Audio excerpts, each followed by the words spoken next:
one of the things about Riverview, coaches come back. We have so many former players that come back and coach. These guys bleed maroon, and it's funny because you don't see that at other schools. I've been at different schools. You don't see it the way you see it at Riverview. I mean, these guys have a passion for Riverview, and they're just here to give back. And that's the biggest thing, because no high school coach is doing it for the money.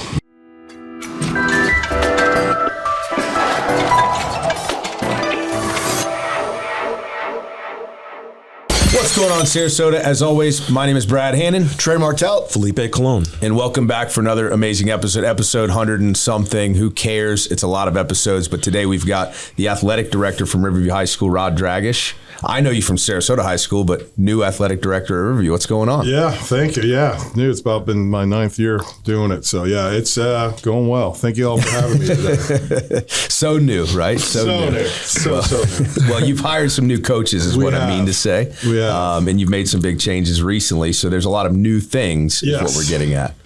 Yeah, so, starting with fall, we got Mark Christiani. We have our first regular season game starting this Friday against Naples High School. Man, they start them right away, too. It's just as soon as school starts. You know what, man? I mean, the season, it's funny. The season actually starts in July. It started July 27th. And, and you think about it, it's hot as bejesus out there. Oh, yeah. And these kids have been grinding.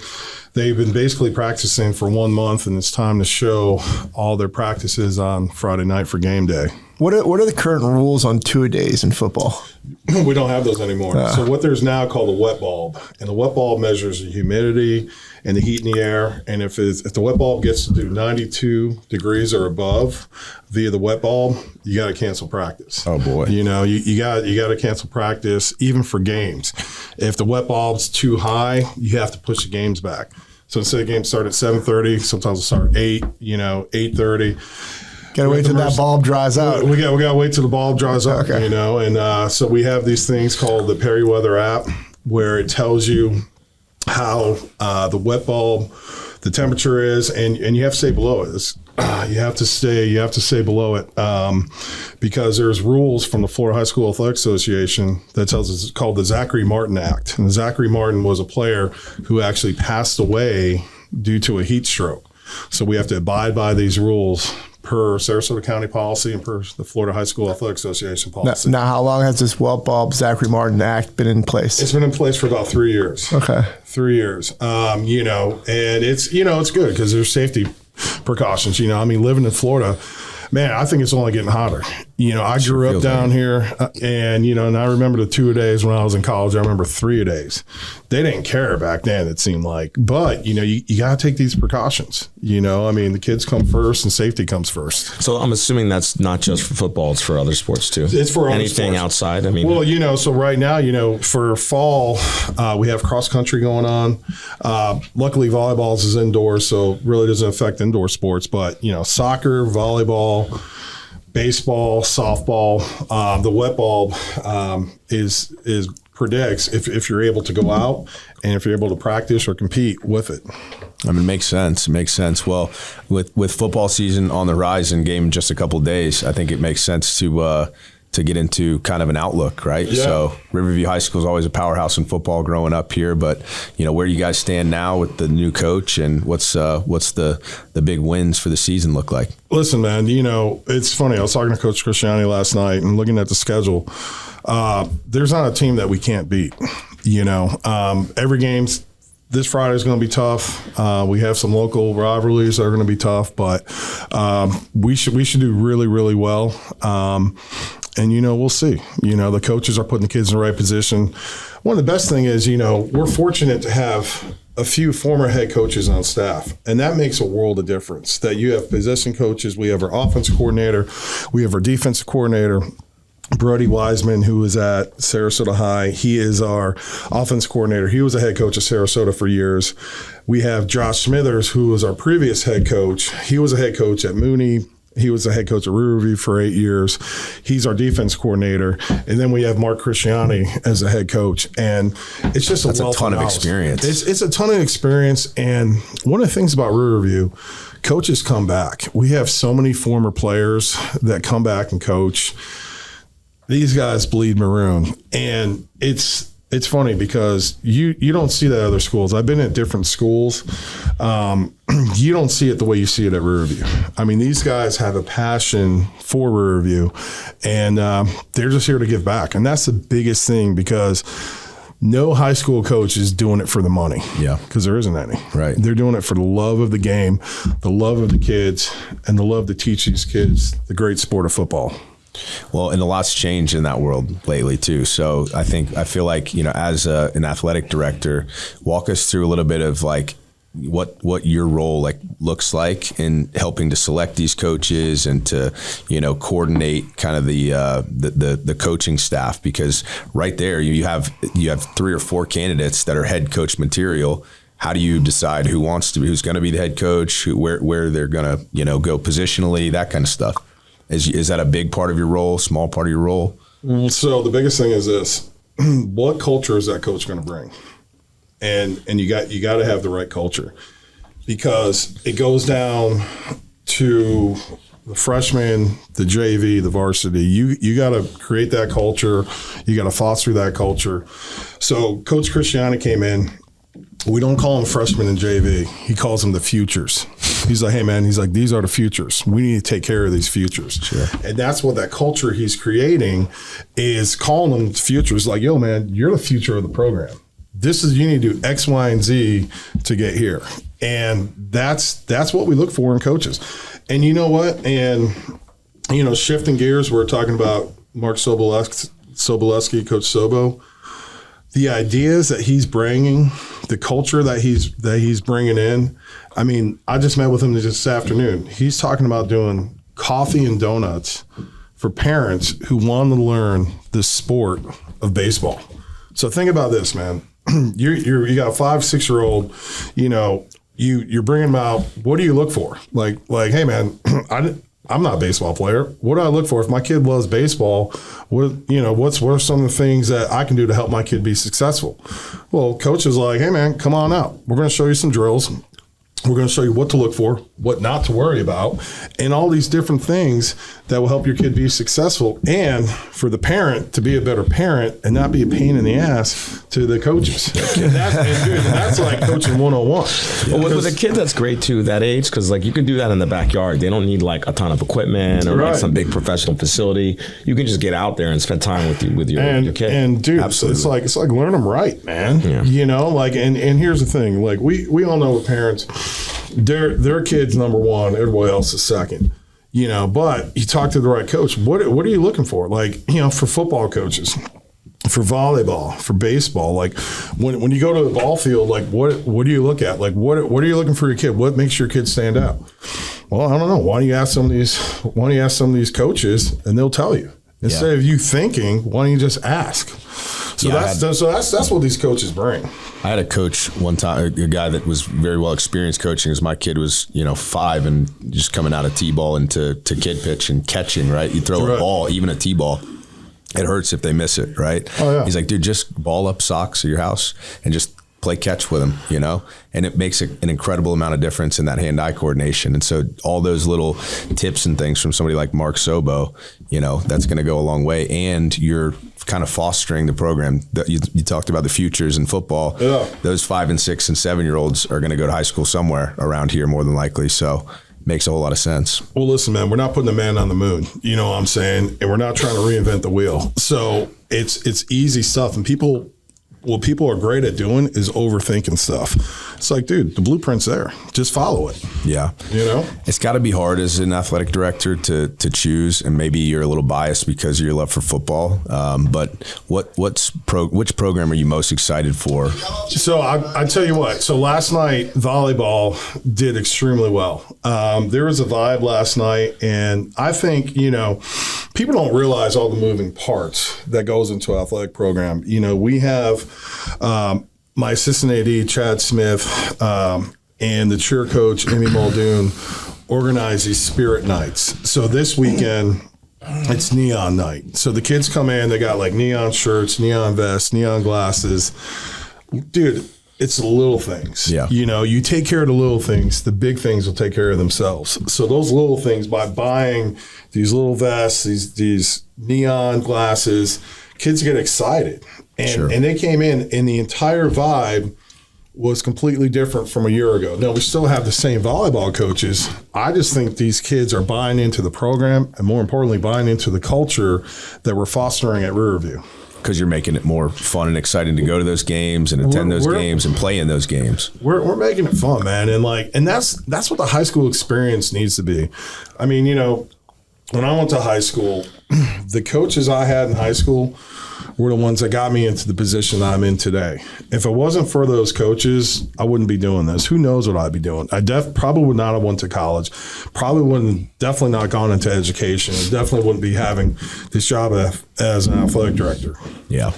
Well, I think we could shine some light on what an athletic director at the high school level actually does, right? Because, I mean, there's a lot of coordination. There's a lot of planning, as you're talking about. You have a team around you as well. But, you know, what goes into being an athletic director for somebody that maybe, you know, is going through high school sports and wants to eventually come back into that world? What does that look like? Whew, a lot of work. You know, it's funny, man, because so in 2010, I became an athletic director, and at the time I was 30 years old. I was the youngest athletic director at a public high school in the state of Florida at the time. Wow. And dude, there is no manual, you know. So I was calling, you know, Clyde Metcalf, who, you know, Hall of Famer. Yeah, you know, I was at Sarasota. He was an athletic director.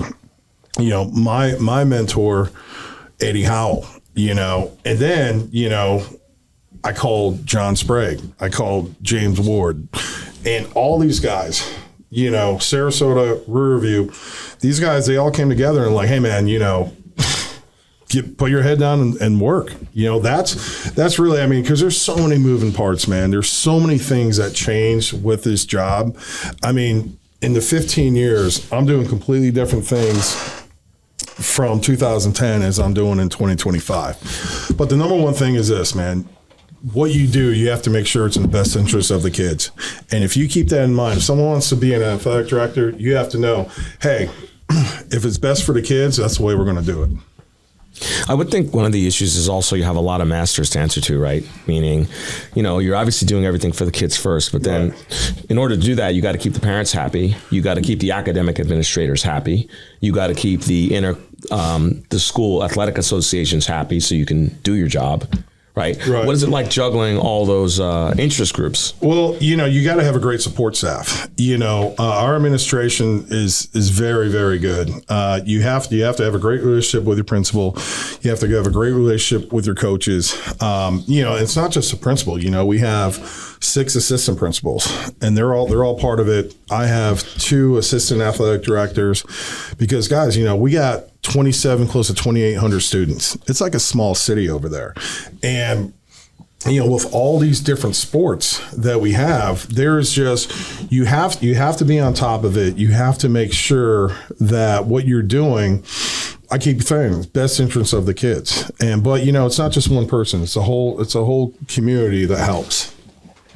How many, like, what's the average level of participation in Riverview amongst the student body in the athletics? I know in a lot of schools that I grew up around, it was mandatory, so everyone was involved in some way. Does that work that way in Florida as well? So you know, we have, so I would say this, so for football, for the Futures program and varsity football, we probably have around 150 students out there.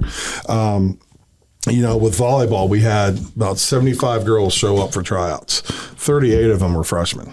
Wow. And so with soccer, we have for boys soccer, they only keep 38. We had 106 kids try out for boys soccer. Wow. So listen, so the kids who made it, great, but the kids who didn't make it, either parents are like, all right, go try harder, or I want a meeting with the athletic director. So, wow. You know, there's a lot. What does that conversation look like? Not good.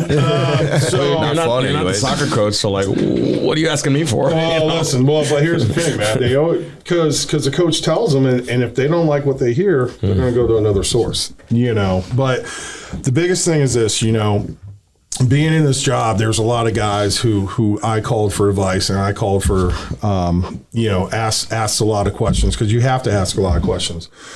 And I'll tell you this, Jim Ward, who was in this position for many years, he told me this. He's like, Rod, you got to take care of your coaches.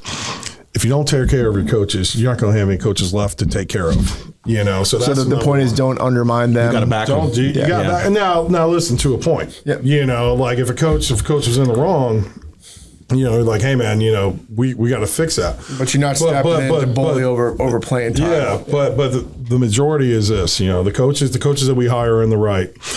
And one thing that Trey, what you said, playing time, dude. So here's the thing: the coaches, they're in it to win.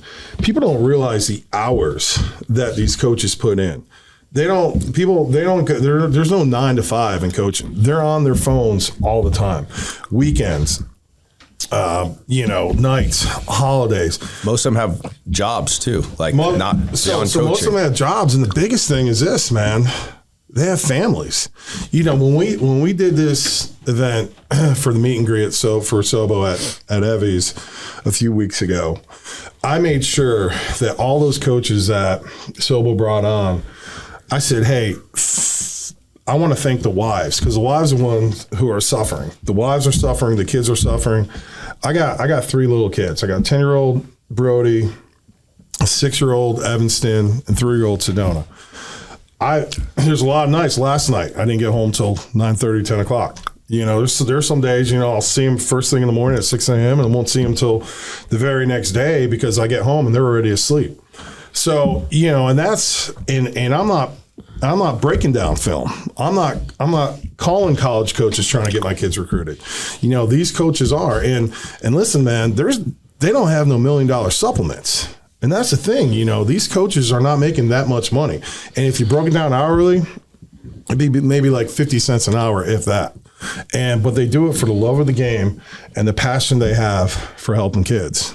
We talked about it a little bit with Sobo, just with how much has changed with NIL and, you know, the kind of the pressure from, you know, parents to get their kids recruited and such. I mean, how much of that do you deal with, and walk us through kind of the differences today with NIL being such a big deal, and, you know, maybe in the past when you first took the AD role. So NIL. So right now it's a Wild West. We're right now we're the infancy stages of it. It is coming. There's definitely, you know, you can't have, like, say your dad owned a roofing company, you know. So if Trey's son was wanting to come in, or if his brother was a coach, Trey could not say, hey, I'm gonna do an NIL for this kid. Say the quarterback, Trey couldn't do it because it's family members. I could. So if my brother was the head coach of Riverview, I couldn't go offer NIL to the Port Charlotte quarterback. Port Charlotte quarterback, you can. But not the Riverview one, not family member. Not family members. So, but right now, you know, there's still a lot of moving parts. There's a lot of gray area in there. It's coming. We really don't have many kids with NIL yet, but I mean, in the next year or two, it's going to be everywhere. Are there other high school athletes that do receive the NIL money, or is that more the college thing? There's only one in the area, and they're just receiving gear from Adidas. Okay, but no one's really receiving money as of yet. But that could change very, very soon. You can keep the gear, show me the money. Yeah, right. Exactly. Well, me bringing that up was more so not NIL money coming to high school, because even though we're in its infancy, even at its maturity, like, high school kids aren't going to be getting paid big bucks, you know, everywhere. It's not going to be a commonplace thing, right. But it is increasing. I feel like the pressure for kids to want to get into college athletics and to get NIL deals. And I feel like there was always pressure on, you know, with parents pushing, you know, coaches and things to get their kids recruited. But I feel like it's got to have increased with NIL being a thing now. Oh, it definitely is, man. And, you know, so the next question, you're like, well, do you think NIL should be in there? Well, if you watch that Netflix series with Johnny Manziel, he's like, hey man, I helped raise that $30 million for the addition to the stadium. He got nothing. Right. You know, I think, should college athletes be paid? Absolutely. But, you know, they have to have some form of way to reel it in. And right now, you can't put the toothpaste back in the tube. Right. It's the Wild West. And you know, it's like the major programs like Florida, Alabama, Florida State. I mean, hey, they're going to be fine, but the smaller programs, that's going to kill them. Yeah. Even more granular than that, in some of these college programs, there's not a lot of people on those teams getting paid. The people at the top are getting paid big bucks. Oh, yeah. Some of the people at the bottom of those football teams or basketball teams, and then all the other programs are not getting paid. We're already crying about equity. No, it's not about equity. That's nice. It's not about equity. If you let me get to my point, it was about Brad's issue. It's changing the mindset of these players at an earlier and earlier age because they see those dollars, right? How could they not be changed by how seriously they take the game and how they conduct themselves at the lower level? So the biggest thing that's changing is loyalty. And unfortunately, loyalty is going to be a word that's not used anymore because with NIL, there is no more loyalty. So that's what I think hurts. Yeah. Well, I think it hurts more so for the fan of the game. Oh, yeah. I think it waters down the product as well because there's less longevity for each player at one spot. Right. And so as a fan, how can you invest as much if the player's not invested in that team? Well, I mean, and also, listen, if that player's a knucklehead and if he goes out and does something stupid the night before the game, the coach sits him, he gets pissed off at the coach and he goes to another school. Yeah. And it's like, whoa, I can't discipline the kid. Yeah. So, I mean, man, there's so many variables. There's so many things that could go right and a lot of things that go wrong. But I think it will be a situation where over time they iron out the details and kind of set a better structure that is good for the game, good for the player, and good for even the guy on the end of the bench that Felipe sympathized with. Well, listen. I mean, listen, man. In a perfect world, that may happen, but I don't see that coming out. I could be wrong. Yeah. What do you? What is the role of an AD play in that recruiting game? Hey, we're having a great time here getting to know Rod Dragash and all about the Riverview High School program. If you want to get to know him a little bit further, stay tuned for rapid fire questions fueled by food and beer. 9 out of 10. Hello, I'm Rod Dragash. I'm the athletic director at Riverview High School, and this is Rapid Fire. 10 random questions, 10 specific answers, nothing off limits. This is Rapid Fire fueled by food and beer.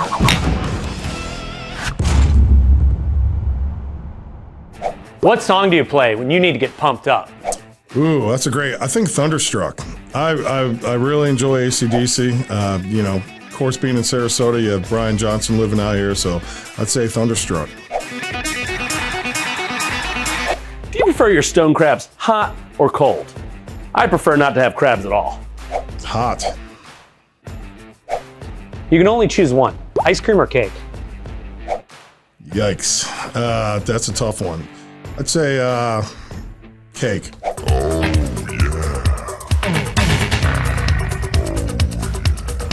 Who is the greatest superhero of all time? Whew. In my opinion, the greatest superhero, you gotta go with Batman. What are you? I'm Batman. You're obviously really successful, but where was your first job? I was a detailer at Sarasota Ford. Actually, no, check that. Wait a minute. I worked at Siesta Key Video. I worked at Siesta Key Video when they had VHS tapes.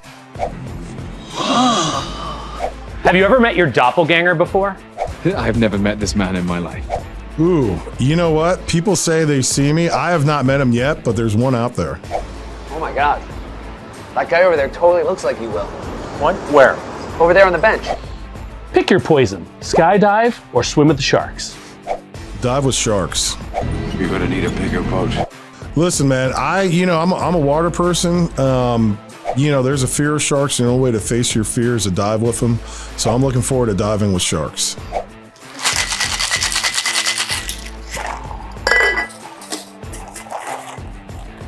Have you ever pulled a prank on anybody? What was it?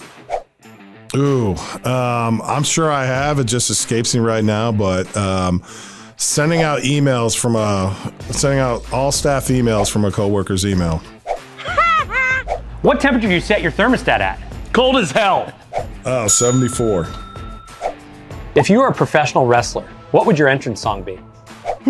Probably something from the Wu-Tang Clan. You gotta play this game rough, you know what I mean? In, out, get, grab, bomb. Protect Your Neck. It would be definitely Protect Your Neck from the Wu-Tang Clan. I smoke all the mic like smoking Joe Frazier, the Hellraiser, raising hell with the flavor.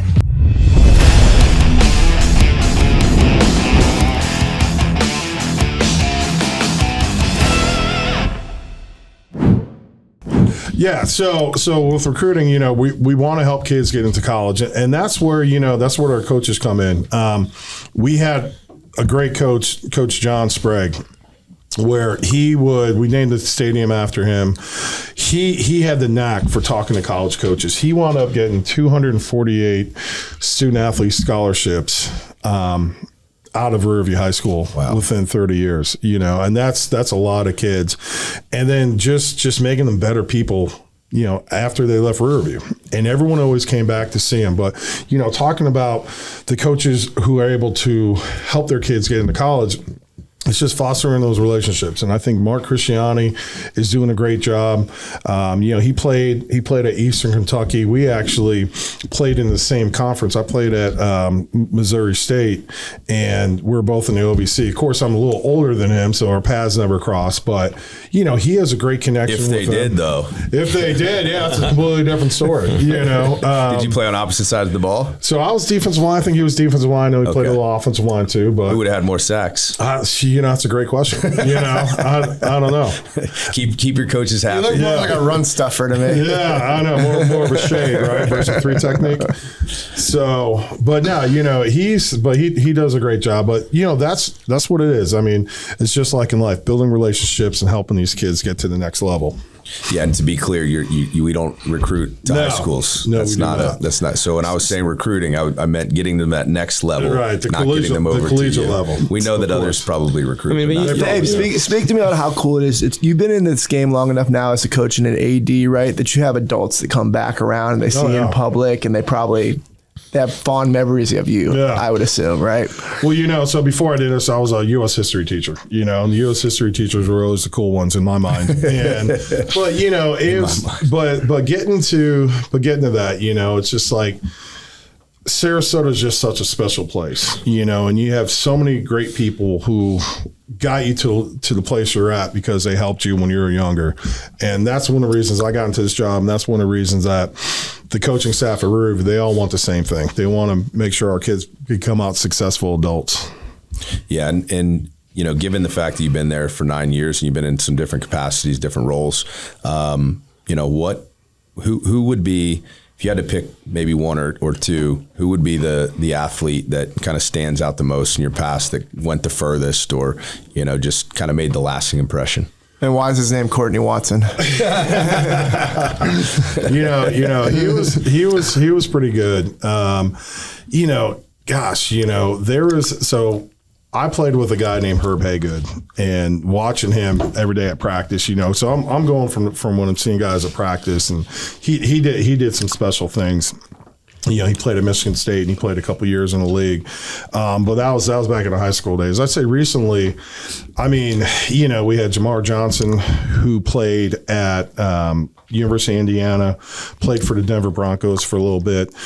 The thing I remember about him, we went to Vero Beach probably 2017, 2018. Vero Beach was 52-0 at home. They haven't lost a game in like 4 years, right? Wow. So we went down there. When we left, Vero Beach was 52-1. So, and I remember Jamar Johnson making this play, and it was run the ball, and we wound up running the ball almost the entire game, and then we do a little dump pass, and he runs down for a touchdown, wins the game for us. Those little plays, that was almost 10 years ago, and that's stuck in my mind. It feels like it was yesterday. It feels like it was yesterday, and man, but that's. It's just there's just so many people came through Riverview, came through the town of Sarasota. But as I was saying earlier, probably some of the best athletes that ever came through Sarasota County are the ones you don't even talk about. Yeah. The ones that either got hurt or made poor decisions. Because, if you go out to any of these little league fields, Redskins, Sun Devils, Hurricanes, man, Sarasota County has grown some great athletes. And being from here, there's kids I've seen plays on these fields. I'm like, how is that person even human to do that? So, and that's what makes Sarasota County such a special place with all the athletes that are from here. Any impressions on some of the sports that you don't hear about as much? As athletic director, obviously you're dealing with all the programs. Riverview gets a lot of attention for the football and the baseball and even the basketball to an extent, right? Right. But, can you tell us any more impressions about anything new in any of the other programs? Well, listen, so one of the things, so we'll talk about swimming. Right now it's swim season, Our coach, John Burning, he coached Emma Wyatt, and she won a bronze and she won a silver in the Olympics. Wow. Her sister swims for University of Florida. She'll probably be in the Olympics. It's coming to Los Angeles, I think, coming up, right? She's probably going to do really well. Our swim program is second to none. Last year, our 4 swimmers, they won states every year. It's 4 years in a row. Wow. They won it as a freshman. They won it as a sophomore, junior, and senior. Last year, when they won states, they had the highest point record of any other swimmers in the history of the Florida High School Athletic Association. So you got swimming. And then it's funny. So one of the sports that I knew nothing about was lacrosse. And when I first saw lacrosse, I didn't think much of it. I'm like, man, what kind of sport is this? I thought it was prior to going to college, I didn't know the difference between field hockey and lacrosse. I showed up like, wait, what's the difference? I thought they're the same thing. Listen, man, growing up here, we were in, I didn't know anything about lacrosse. And it was funny, my college roommate, when I went to University of Florida, he was from D.C., and we went to his wedding, and we had a rehearsal dinner on Friday night. His wedding was on Saturday, and we're driving down D.C., and you saw all these stadium lights on. I was like, oh, they got football games going? He's like, no, man, those are lacrosse games. I'm like, lacrosse games? And it was huge. It was bigger than football. And so at first, we had this coach, Pete DeLisser. They call him the godfather of lacrosse for Sarasota. And he's the one that brought lacrosse to the Sarasota County schools. He told me about the game. He kind of taught me what to watch for, how the game was played. That's one of my favorite games now. That's one of my favorite games. And Pete stepped down. We have this guy, Jamie Carver, who runs the Seahawks, which is a like a little league Pop Warner deal. He's doing a phenomenal job, and lacrosse is just one of those sports that at first I didn't know about this sport. Now it's one of my favorite sports to watch. Now, let me ask you, what is the process to getting a new sport implemented into Sarasota County? What does that look like? So money.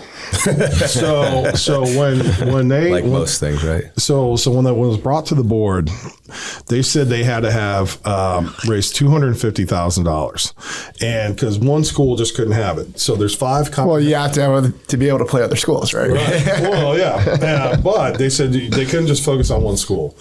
So Sarasota Lacrosse was able to go out and raise money for it, and it was around $250,000 to get it off the ground. And because you need to buy helmets, you need to buy equipment, because what you don't want to do is turn a kid away.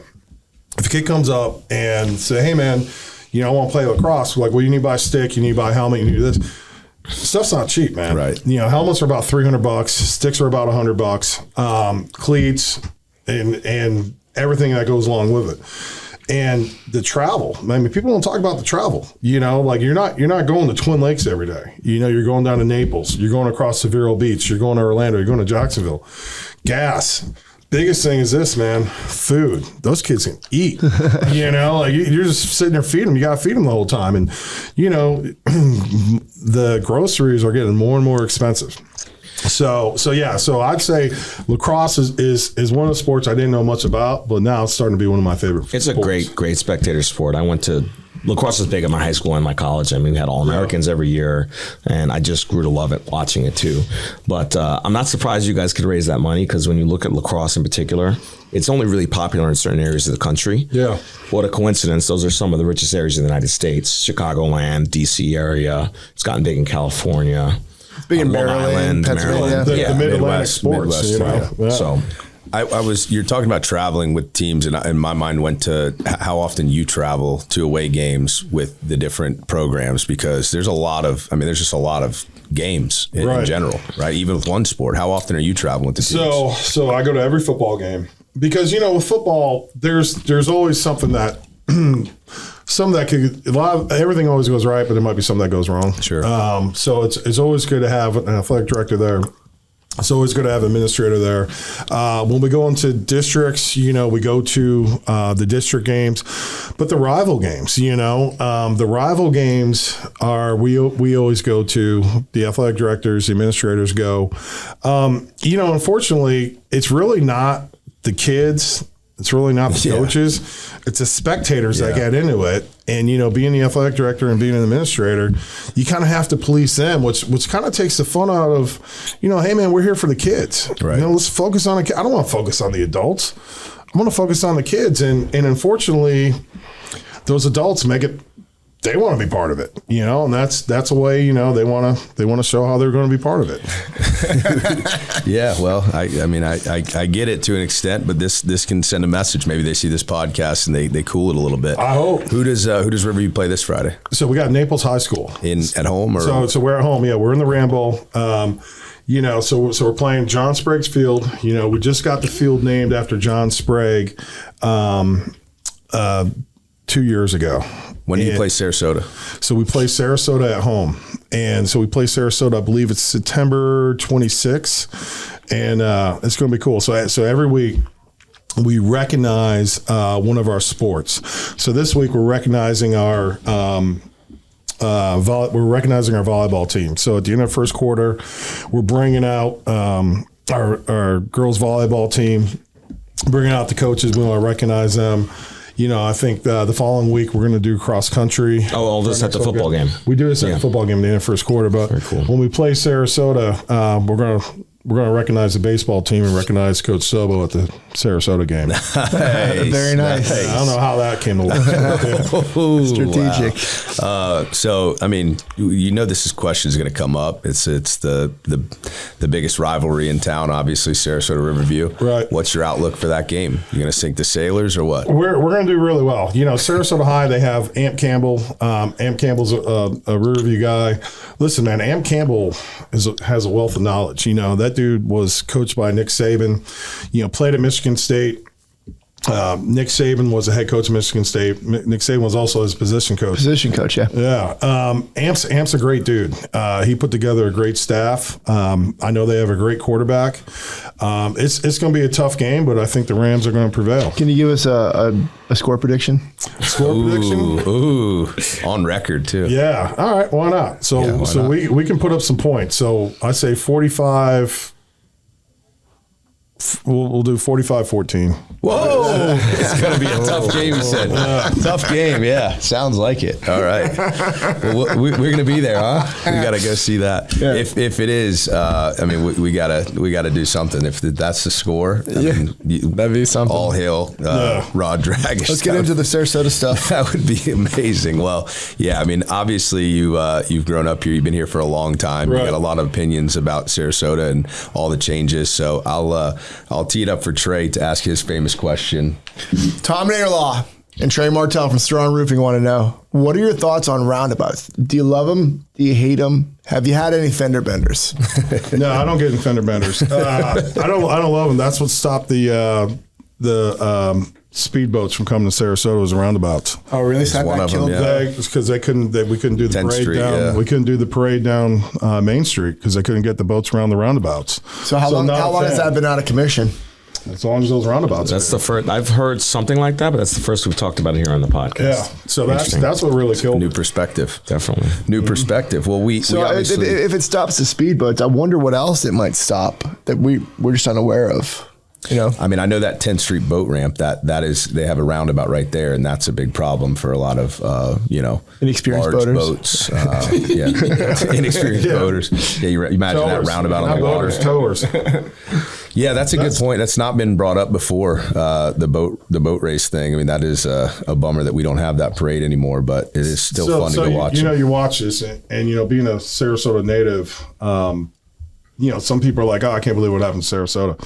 You can't stop progress. And yeah. I think Sarasota is beautiful, and I can't wait to see what Sarasota is going to look like in the next 20, 30 years. It'll be interesting to see when that whole Quay area and the Bay project is a little farther along, because it's going to really reshape downtown. That's going to be really, really cool, Never fails though. We always get entranced into that screen. It's that is tough. a very It's cool tough. screen. It's tough to look. It's tough to look away from for sure. But we asked that question because you already got into it. I mean, it's a nice, fun way of asking about growth and change in Sarasota, which is sometimes a contentious topic, especially when people are keyboard warriors on Facebook and everybody's telling people from the north to go home, which I don't like very much. So that's one of the reasons why we bring it up that way. It's usually a little more palatable, you know?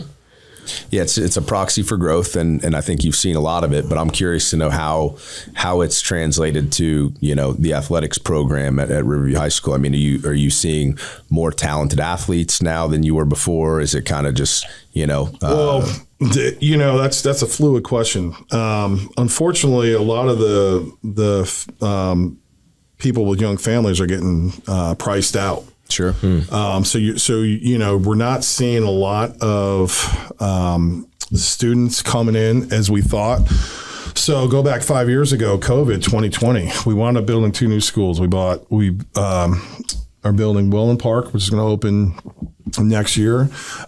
We have Sky Ranch, kindergarten through 8th grade, that's opening up this year. We thought we were going to have all these students that were going to fill it.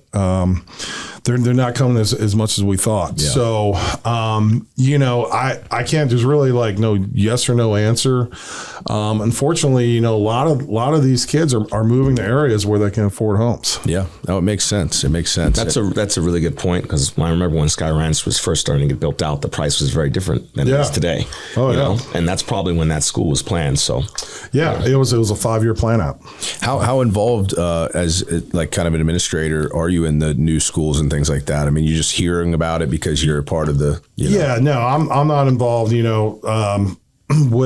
that when it comes to Riverview, with the building of the building of the fields, the new turf field. We were the first school to get the turf field because we back up to Philippi Creek. Oh yeah, and there's times where Philippi Creek would come in and we'd literally be kicking mullet out of the back end zone, kicking fish out of there.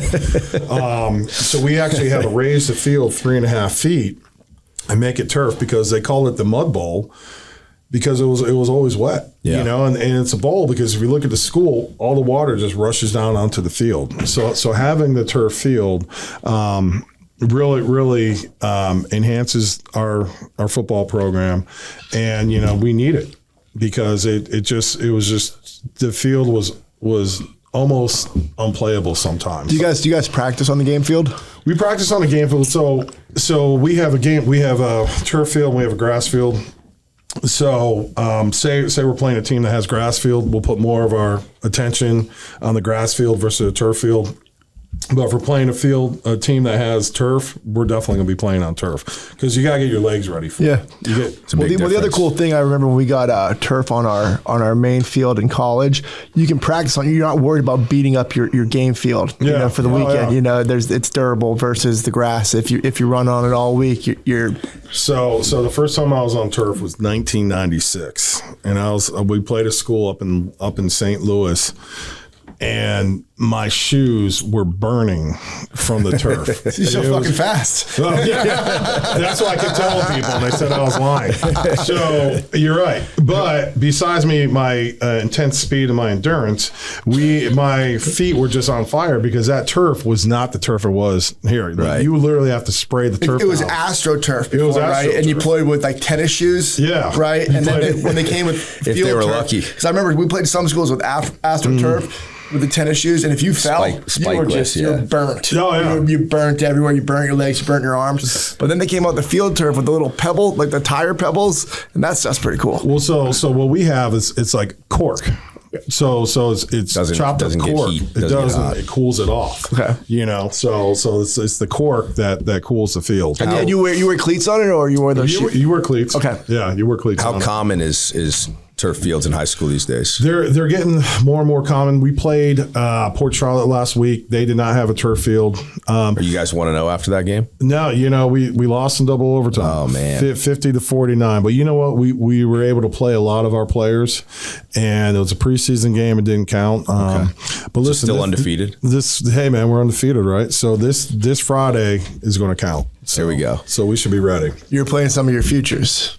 Yeah, we're playing our futures. You're absolutely correct. Yeah. I love it. And, it's funny because we had Sobo on here a couple weeks ago and we're like, you know what? School's starting back up. This is a great opportunity to bring on some high school coaches. I think we've got somebody from Sarasota coming up in a couple weeks as well. So we'll keep this thing going. But, any more bold predictions before we wrap up with Felipe's famous question? No, you know what? Here's what you always look for. You always look for a healthy season. You never want a kid to get hurt. So I just, I like what we had going on last Friday night. Last night with volleyball, we wound up beating Palm Harbor.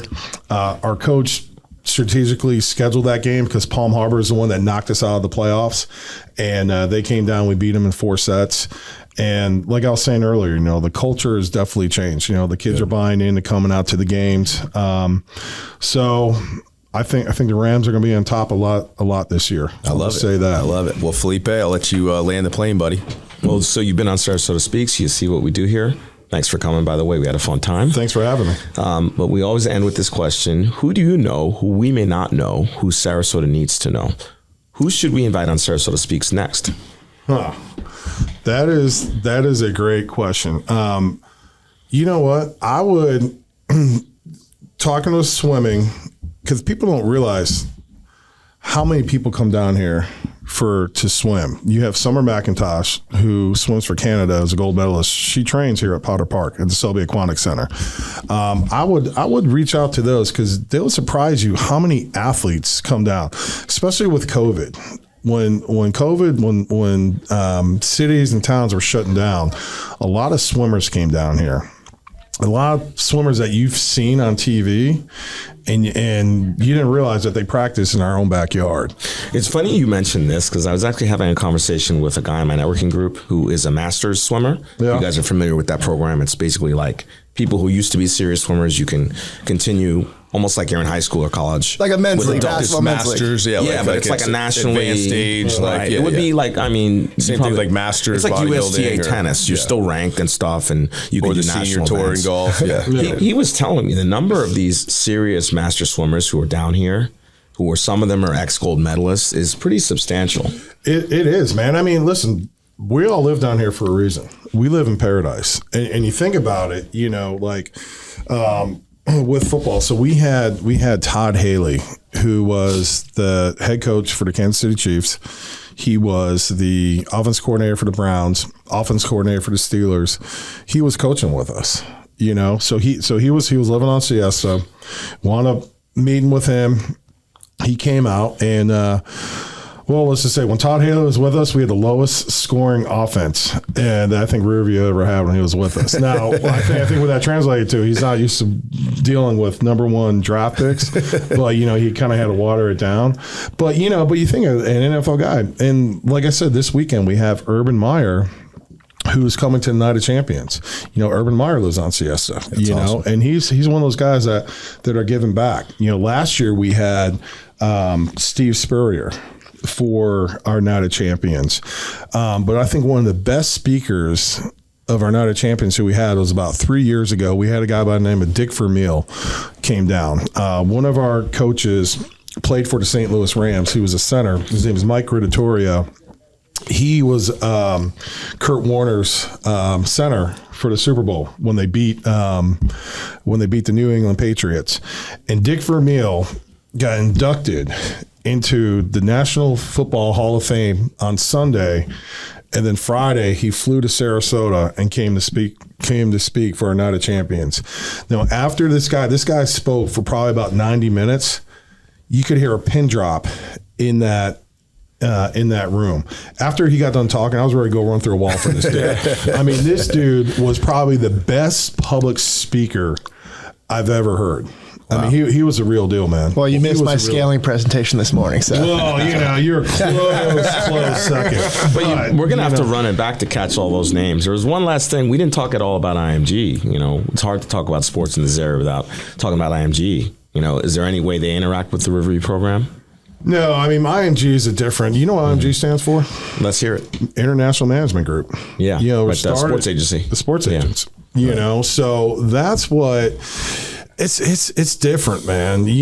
Like when you think about high school, you think about rivalry, you think about mascots, you think about, hey man, I grew up in this neighborhood. These are my dudes. These are dudes I played ball with growing up.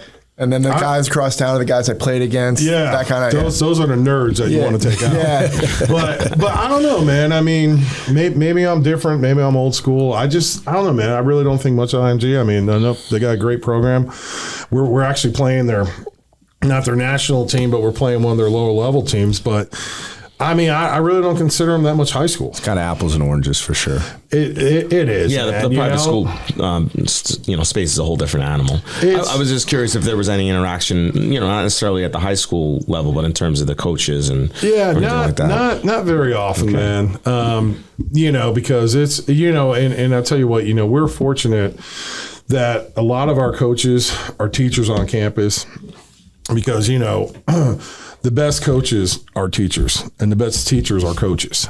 And and we're fortunate we have about 6 or 7 of our coaches who are on staff, and that's huge because that's what really builds the program. That's what definitely helps with the culture of the program. Right, and when you see your coaches in the academic setting as well. Yeah, that there's a little bit of responsibility there that you you got to kind of watch your behavior a little bit. And their boots on the ground, man. Yeah. It's not that, but like you want someone that you go to. You want someone that their door is always open. Because look, man, we all of us at this table were in high school. Shit's not easy. There's I broke up with your girlfriend. Brad ended up in teen court. Yeah. I think I was just out of high school. It was really hard for Brad. Yeah. But hey man, you want those mentors to talk to, and that's what that's what makes Riverview a special place. Like we have so many great guys. One of my best friends is Rudy Ferraccio. And they call him Coach Fro. And Coach Fro, when I was in high school, which was 100 years ago. He was coaching, and I knew of him. I didn't know him, but I knew of him, right? And I was at a rival school, and then when I got to Riverview, I got to know him. I liked him so much, I actually moved out to be his neighbor. So that's how tight we became. But he's one of those dudes, man, where people talk about him. They remember the Coach Fros. They remember Jim Anderson. Jim Anderson was a great defensive back coach.